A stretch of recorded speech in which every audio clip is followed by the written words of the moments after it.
Okay, so good morning to everyone. First of all, I would like to thank the organizers to allow me to present our work here. So the title of my talk is the Drell-Yan process with pions and polarized protons. So in this process, we calculate those transverse single spin asymmetries in pi-p collision. And this work is based on our recent publication, and this work has been done in supervision of Professor Deepankar Chakrabarty and Professor Chandra Mandal. So those are the outlines of my talk. So first of all, I will introduce those semi-inclusive DIS process, Drell-Yan and E plus E minus annihilation process, where we can study those high energy scattering processes to probe the internal structure of these hadrons.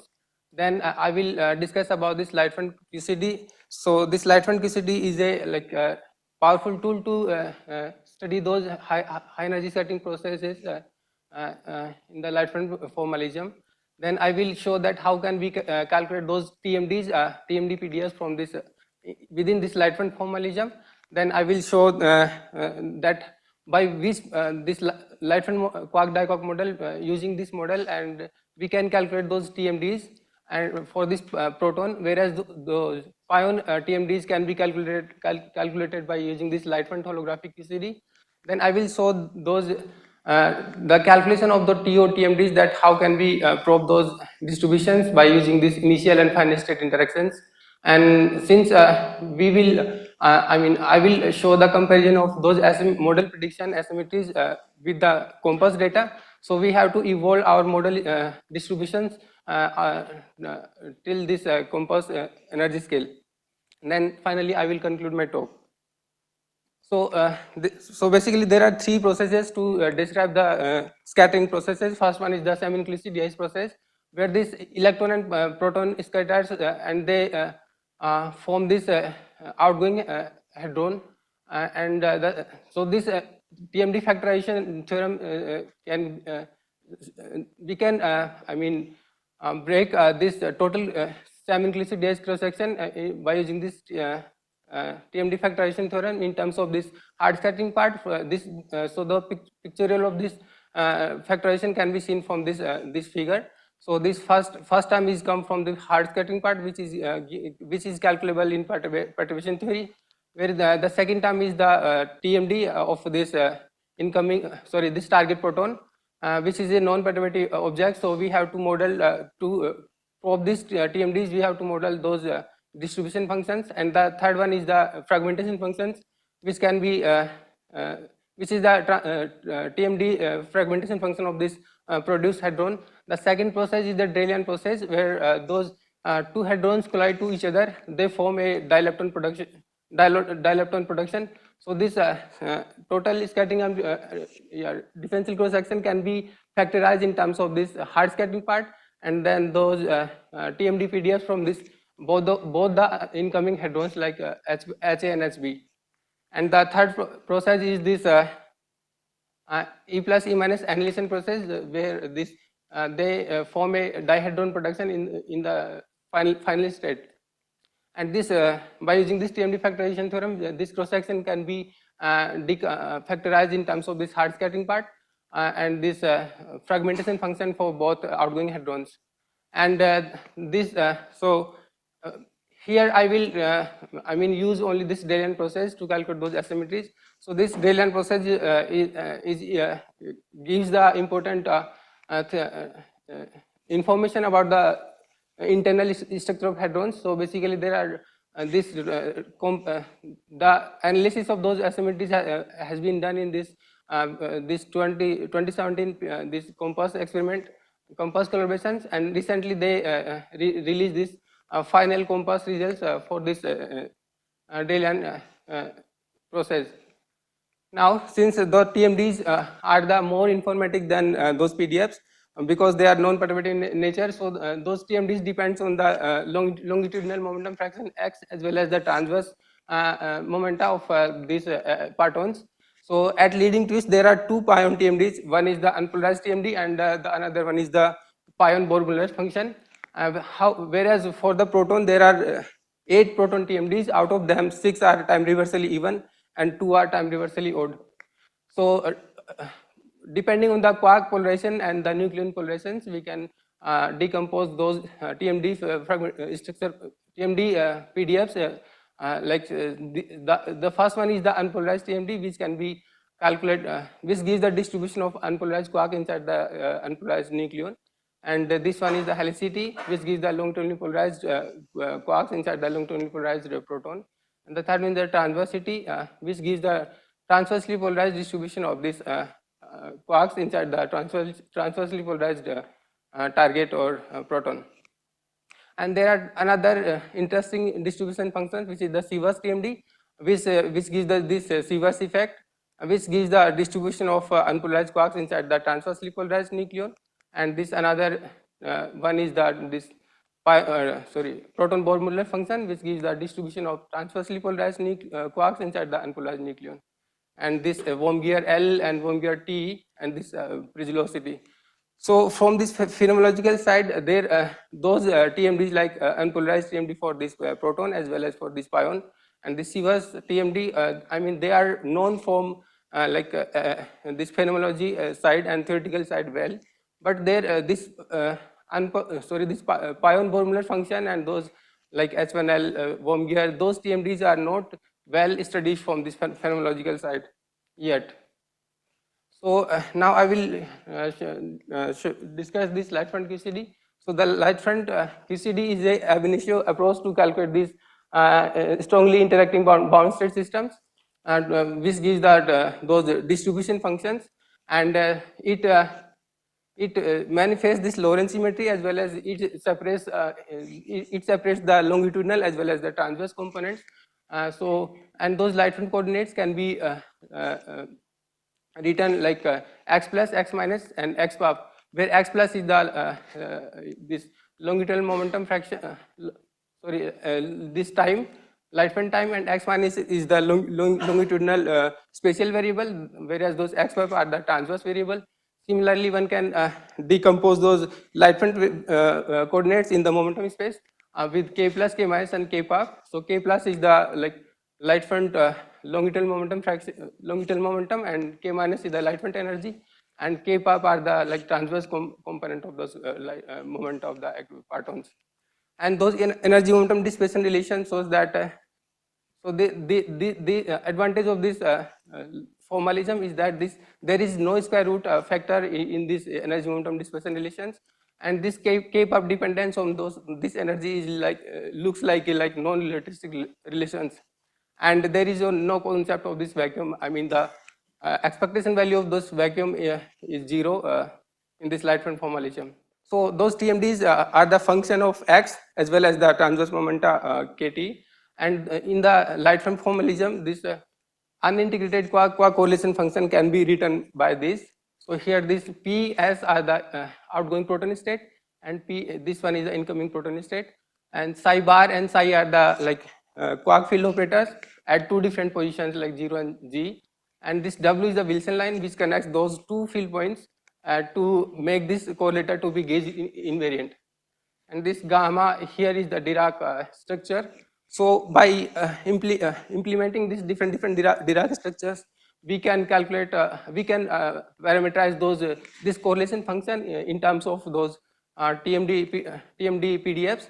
So corresponding to this gamma plus, there are two TMDs like unpolarized and this Sieverts TMD, and for gamma plus gamma 5, this helicity and this Wormgier T, and corresponding to this gamma I plus gamma 5, there are 4 TMDs. This H1 is the transversity, this Wormgier L, and the Prisulosity, and this Bohr-Muller's TMD. And similarly, the TMD correlator for the pion it can be given by this, and here are only 2 leading twist TMDs, this unpolarized and this pion Bohr-Muller function. So to calculate those TMD distributions, one has to be model. So here we use this light front quark diquark model. So this model is simple, where we assume that there are only 3 valence quarks inside the proton, and 1 valence quark interacts with this highly energetic photon, and the rest of the two quarks we form as a bound state system like diquark system. So this diquark either can have spin 0 singlet, which is known as the scalar diquark, or this can be have spin 1 triplet, which is known as the axial vector diquark. So this total proton state, Fock state can be written as the this isoscalar isoscalar axial vector and isovector axial vector terms. So the depending on the spin, helicity of this nucleon, we can decompose. We can write this Fock state in terms of for the scalar quark, it can be written like this. Here, this psi are the wave function, light wave functions, and this is the two particle Fock state. And this lambda is the polarization of the quark inside this proton. And similarly, this axial vector diquark state can be written by this expression, where this psi, lambda, and lambda are the lambda is the quark helicity and lambda is the diquark helicity. So those light wave functions can be written by this expression, where this n nu are the normalization constants, and this f of x p bar lambda and lambda gives this momentum structure functions, whereas this phi is the modified soft-hole ADS QCD solution of that wave equation for the two particle bound system. So we model this ADS QCD part with including this x to power 1 and this 1 minus x to power b. If we put this a and b to be 0, then this equation will give the exact ADS QCD solution of that wave equation. And this here this kappa is the ADS QCD scale parameter, and this a and b are the model parameters which can be fixed by using these electromagnetic properties of the nucleons. Similarly, on the other hand, since we also need the TMDs from this pion side, so we use this light front holography to calculate those TMDs. So this light front holographic wave function for the mesons can be obtained by solving this light front Schrodinger equation by including this harmonic oscillator kind of confining potential. So this equation gives the solution like this one, and there is a answers to include this.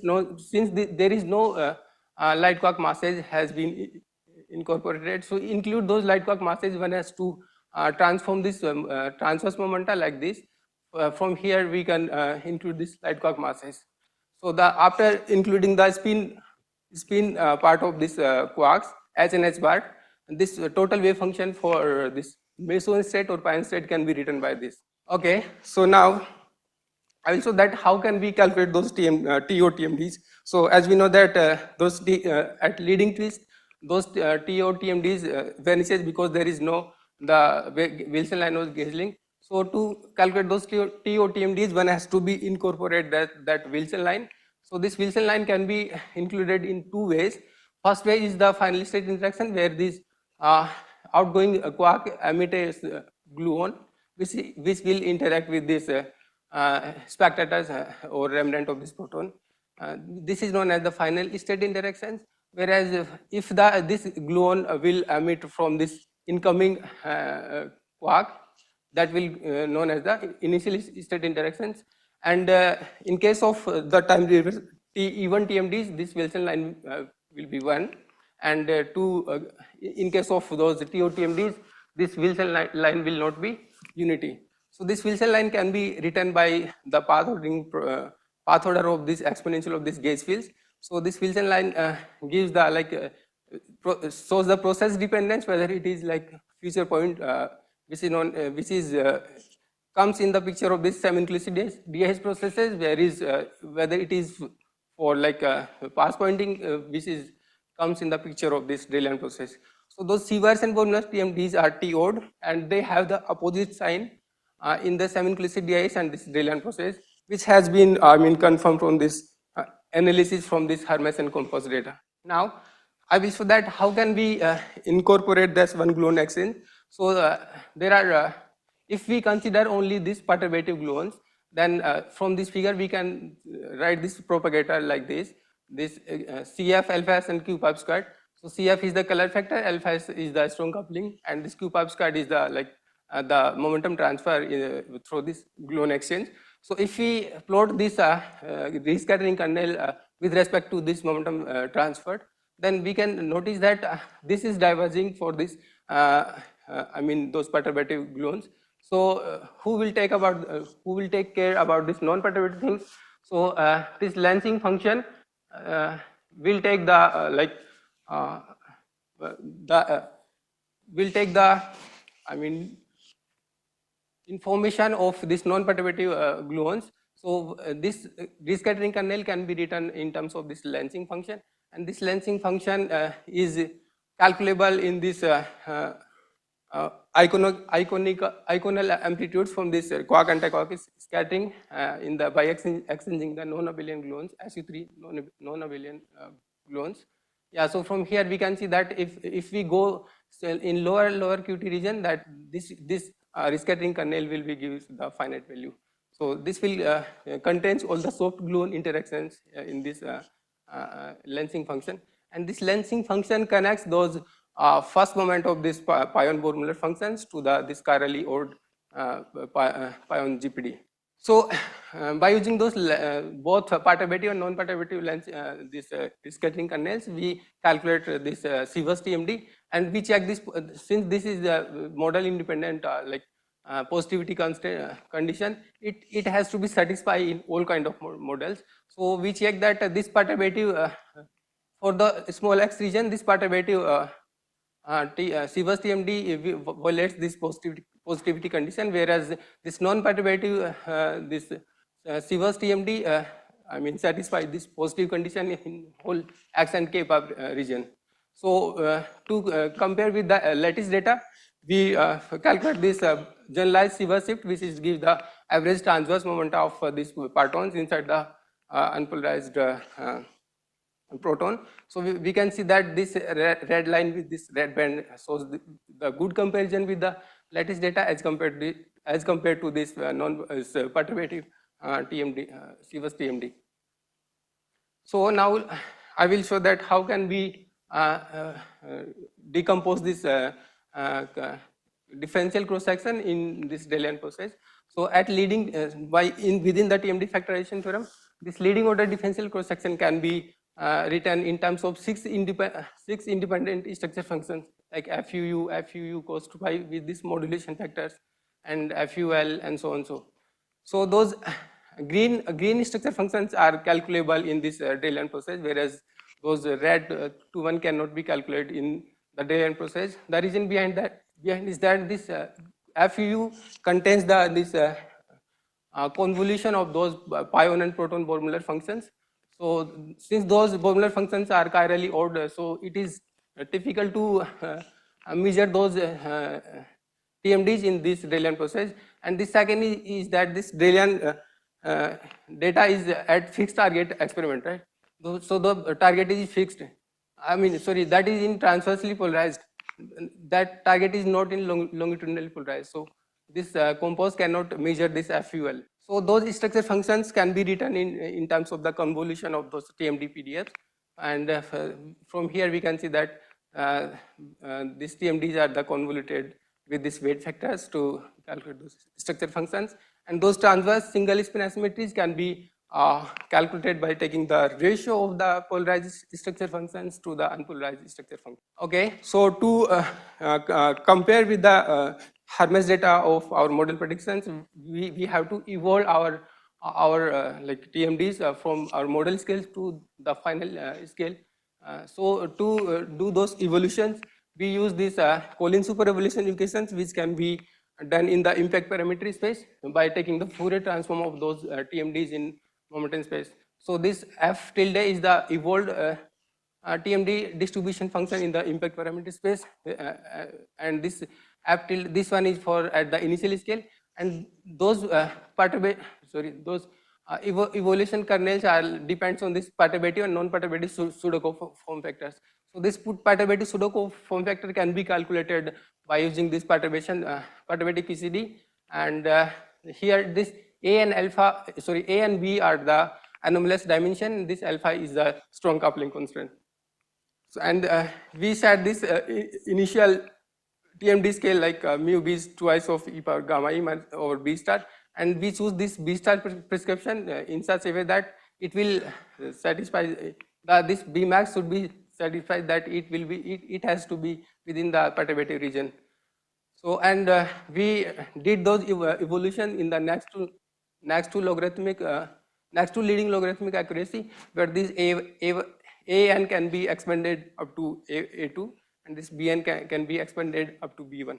So, so this B star prescription always remains in the perturbative region. So, take care about the non-perturbative things, we have to include this non-perturbative pseudo-Copeland factor, which is given by this expression, where this G1 and G2 are the parameters which has fixed from this phenomenology side.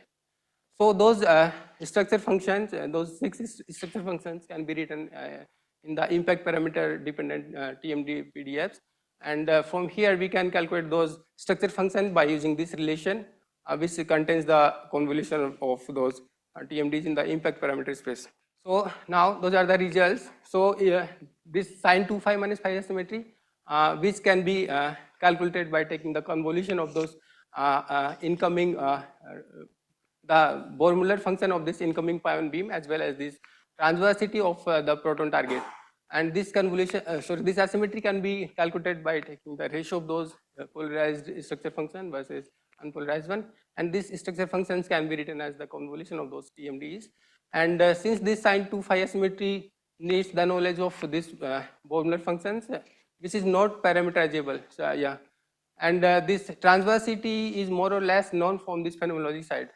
So we did those calculations to obtain this asymmetry, and we compared our model results with this COMPASS 2017 data as well as this recent COMPASS 2024 data. And we can see that our results, those perturbative and non-perturbative results are in comparison with this other experimental data as well as this other theoretical and phenomenological analysis. So this first plot is the comparison with xp, which is the momentum fraction of this proton, and this one for x pi, which is the momentum fraction of this pion, and q pop is the momentum transfer to this dielectron production. And from here, this asymmetry, we can see that since this overall this asymmetry is negative, and this up quark transversity is positive from this phenomenology side. So from here we can see that this pion Bohr-Muller function is positive for that is positive, and it has been confirmed from this COMPASS data. The second asymmetry is the Sivers asymmetry, which can be calculated by taking the convolution of this unpolarized TMD from the incoming pion as well as this Sivers TMD from this proton, and this can be obtained from this taking the ratio of those structure functions. And this is the only asymmetry which can be described from this completely model as well as this parameterizations, because we know the this parameterization of this Sivers TMD from this phenomenology side. So from here we can see that this asymmetry is positively distributed for our model, and which is in good agreement with the recent those COMPASS experimental data as well as those other theoretical and phenomenological predictions. So from here we can see that this Sivers asymmetry Sivers TMD satisfies this sign change of this process in CDs as well as Drell-Yan processes. So the first measurements of this Drell-Yan asymmetry is consistent with the predicted sign change of the Sivers function, and from here we can, if we ignore the C quark distribution inside the proton, then we can, since this f1 of phi is well known, so from here that we can say that the Sivers TMD for the Drell-Yan process is for up quark is coming positive, whereas in the this process, and this Sivers asymmetry for this Sivers TMD for this up quark was negative.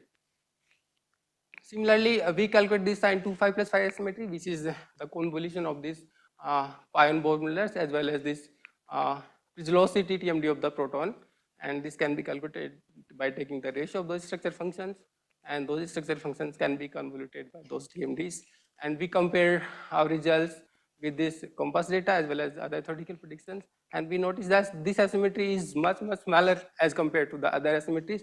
And then reason behind is that since this velocity is much smaller as compared to the other TMDs, as well as this overall asymmetry is proportional to this q pop cube, and since we are working in the TMD factorization theorem, means this q pop has to be much smaller as compared to this hard scale. And since So this upcoming high luminosity CDs experiments at JLab and EIC and EICC can be give the more precise data on this asymmetry. The second last asymmetry is this sin 2 phi asymmetry, which is the convolution of these pion Bohr-Mullers as well as this H1L proton TMDs. And since there is no experimental data for this asymmetry, because this composed experiment is only for this transversely polarized proton, there is no longitudinally polarized data from that composed experiment. So we compared those model predictions with the other theoretical predictions or phenomenological predictions. And there is no extraction from this H1L. And people try to extract this H1L by using this WW type of approximation from this transversity. And in Drell-Yan process, this sin 2 phi asymmetry requires as the protons should be polarized, longitudinally polarized, and it could be studied in the Drell-Yan process for future NIC experiment. And the last one is the Bohr-Muller's asymmetry, which is the convolution of those pion as well as proton Bohr-Muller functions. And this asymmetry can be calculated by taking the ratios of those structure functions. And here is also there is no experimental data for this asymmetry. So from here we can see that this overall asymmetry is to be positive, and this H1 path U is positive in Drell-Yan process, which is opposite in the semi-closed CDS process. So this is also the indication of the sign change of those TO Bohr-Muller proton Bohr-Muller TMD. And this Bohr-Muller function is more challenging, as I mentioned earlier, that this is chiral even distribution function. So yeah, we cannot detect this Bohr-Muller function in the experiment. So this is the conclusion of my talk. So we presented a complete description of this polarized Drell-Yan at leading twist using this TMD evolution at the NNL accuracy. And to calculate those asymmetries, we need 6 TMDs from this proton as well as the 2 TMDs from this pion. And those TMDs requires those TO TMDs requires a gluon rescattering kernel, where we use this U1 as well as this non-perturbative SU3 gluons. Yeah. And as we saw in the comparison from COMPASS, that our results are qualitatively they are in agreement with sign and magnitude. And this analysis of this pion TMDs in the holographic QCD we have done, and from this proton side we use this SO12 ODS QCD model, quark-diquark model. Thank you. Thank you, Bheemsehan, for your talk. And